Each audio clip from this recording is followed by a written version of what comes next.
తాడిపత్రి పోలీసులే వెంకటరెడ్డిని అరెస్ట్ చేసినట్లయితే స్పష్టంగా తెలుస్తూ ఉంది. సో చూడొచ్చు ఆయన ఆయన నివాసంలో నుంచి కుక్కటిపల్లిలో ఉన్నటువంటి ఒక అపార్ట్మెంట్లో ఆయన ఉంటున్నట్టు తెలుస్తూ ఉంది. అపార్ట్మెంట్లో ఆయన ఫ్లాట్లోంచి బయటకు వస్తూ ఉన్నటువంటి నేపథ్యంలో పోలీసులు ఆయన్ని తీసుకెళ్తా ఉన్నారు. అయితే ఎక్కడైతే అధికారులందరూ కూడా ఎవరైతే వచ్చినటువంటి పోలీసు అధికారులు ఉన్నారో వాళ్ళందరూ కూడా మఫ్టీలో ఉన్నట్లు తెలుస్తూ ఉంది.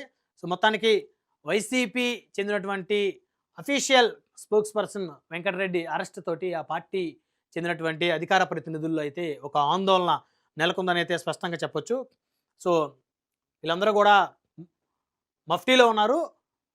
సో అయితే మాకు ఎలాంటి నోటీసులు ఇవ్వకుండా మమ్మల్ని అరెస్ట్ చేశారని చెప్పేసి వారి కుటుంబ సభ్యులు ఆవేదన వ్యక్తం చేస్తున్నారు. వెంకటరెడ్డికి ఎలాంటి ముందస్తు నోటీసులు కూడా ఇవ్వలేదు.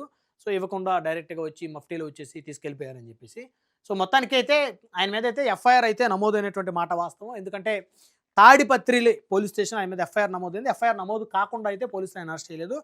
స్పష్టంగా చూడొచ్చు 17వ తారీఖు అంటే నిన్న 7:30 నిన్న సాయంత్రం 7:30 ఆయన మీద ఎఫ్ఐఆర్ నమోదైతే ఈరోజు ఉదయం అంటే 18వ తారీఖు నవంబర్ 18 ఉదయం 7:30 ఆ ప్రాంతంలో పోలీసులు మఫ్టీలో వచ్చినటువంటి పోలీసులు ఆయనే అదుపులోకి తీసుకున్నారు. ఆయన అక్కడి నుంచి తాడిపత్రి పోలీస్ స్టేషన్కి అయితే తీసుకెళ్తున్నట్టయితే స్పష్టంగా తెలుస్తూ ఉంది.